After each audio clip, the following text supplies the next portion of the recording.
திருமணத்தில் மகிழ்ச்சியே இல்லை, அதிகப்படியான கசப்புகளை சந்திக்கிறோம், வழக்குகளை சந்திக்கிறோம். ஒரு முறைக்கு 2 முறை 3 முறைன்னு திருமணம் நடக்கிறது, டைவர்ஸ் ஆகிறது, எப்போவுமே கணவன் மனைவி ரிலேஷன்ஷிப்பில் பிரச்சனை இருந்து கொண்டே இருக்கிறது.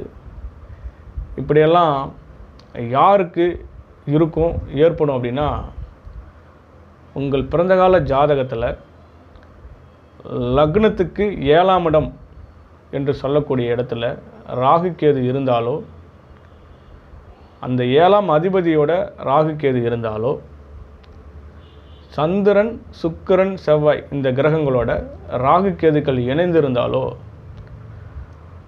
நம்ம எப்படி தான் திருமண பொருத்தம் பார்த்தாலும் நிச்சயம் திருமண வாழ்க்கையில் சந்தோஷம் என்பது பெரிதாக இருக்காது.